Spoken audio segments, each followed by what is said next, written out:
Hello and welcome to Africa Focus here on KOWTV. Today we are taking a closer look at a pressing issue in the Horn of Africa, the ongoing debate surrounding Somaliland's recognition by the international community. Somaliland's pursuit of recognition has been marked by diplomatic efforts, including lobbying international organizations and government, highlighting its democratic credentials and contribution to regional stability. However, the challenges posed by the unresolved territorial disputes with Somalia and the complexities of the Horn of Africa have hindered this progress. Allow our nuclear deterrent to be compromised, and that needs to be heard loud and clear. Second on question, Baroness Hoy. My Lords, I beg leave to ask the question standing in my name on the order paper. My Lords, the UK, alongside others in the international community, does not recognise Somaliland's unilateral declaration of independence. The settlement of Somaliland's status is an issue for Somalia, including Somaliland, to decide through a consultative process and dialogue. My Lords, I thank the noble lady for that answer, but does she realise that Somaliland since 1991 has had 6 democratic elections, observes the rule of law, has religious tolerance and is a haven of peace in that awful area of the Horn of Africa? Why will His Majesty's government not recognise that we must support and encourage democracy around the world, particularly in Africa, where we give money to some appalling regimes like Zimbabwe? Surely this is a time for Her Majesty's government to face up to the fact that other countries, like France has recognised it. We should be recognising Somaliland now. My Lords, the noble lady is right in her strong support for Somaliland, but that doesn't change our position on the question of recognition of Somaliland as an independent state.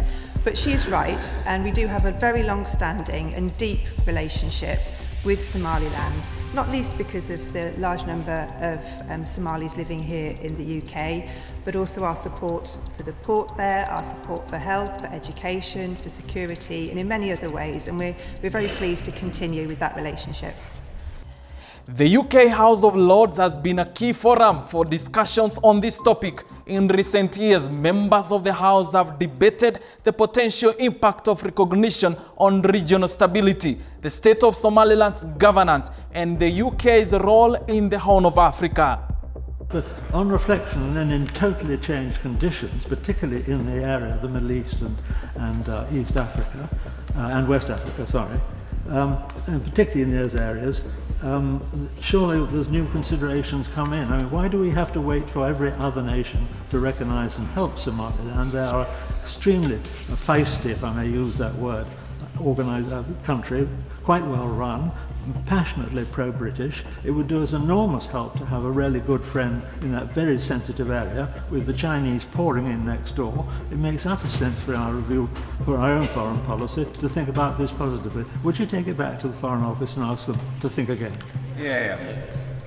Well, I'm very pleased to provide consistency in the government's approach. I think the UK needs to tread carefully in regards to this in the Horn of Africa, given the situation that the Noble Lord has just described. We do have strong links. We have a permanent diplomatic presence in Somaliland, but my sense is that this would not be the right thing to do for the stability in the wider region, to wade in and to take such an act at this point in time. Has recognised Somaliland in return for Red Sea access, and Egypt has signed a military and security defence arrangement with Somalia, with Ethiopian troops currently in Somalia, then caution, I believe, is justified. The UK was the lead funder for the African Union peacekeeping mission in this area in Somalia with regards against Al-Shabaab. Is it not in the UK's key strategic interests that we restore the funding for the new mission, which is going to be renewed at the end of this year, to ensure that Al-Shabaab does not benefit from the tension and the standoff between Somaliland, Somalia, Ethiopia and Egypt? Well, I'm grateful to the Noble Lord for reminding us just how complex this situation is, and we have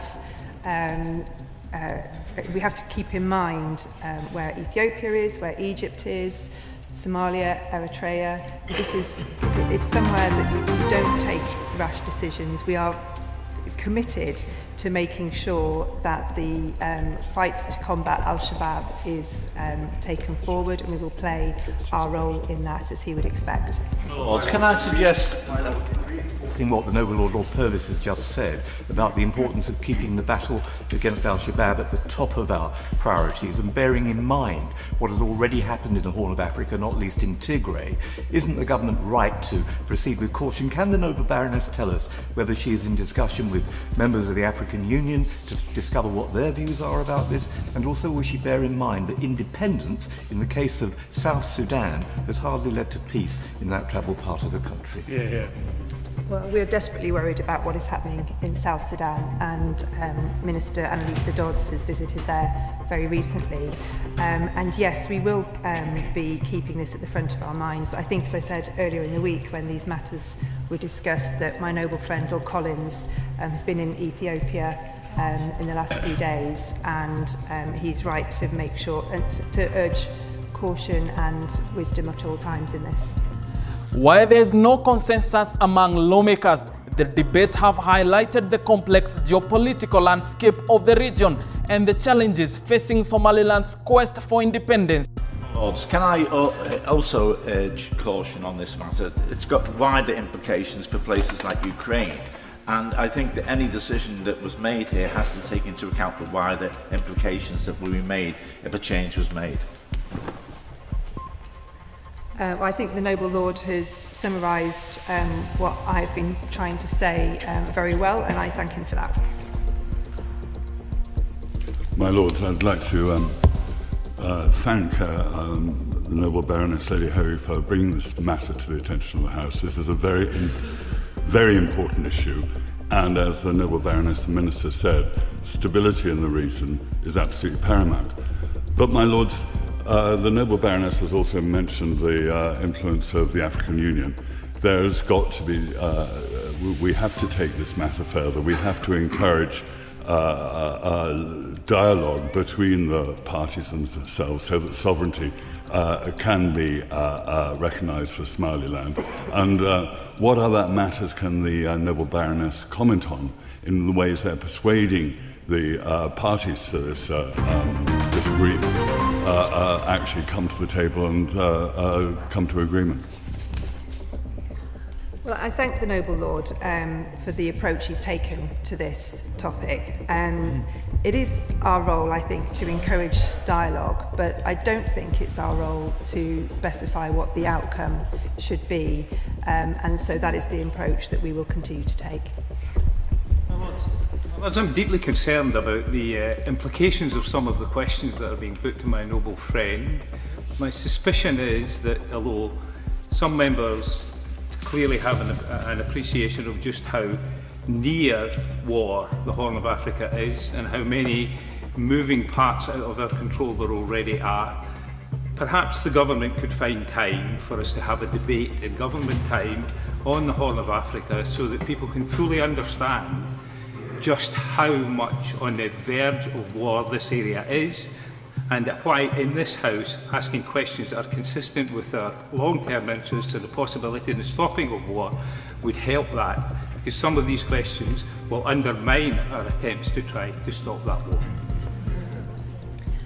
The Noble Lord makes an incredibly important point, and he is a far more experienced parliamentarian than I, and I am sure that he is able to navigate the powers that be to enable such an opportunity, which I would certainly very much welcome. Is the Noble Lady the Minister satisfied that the UK is marshalling its soft power in a sufficiently coherent way to promote stability and combat malign influences throughout the Horn of Africa?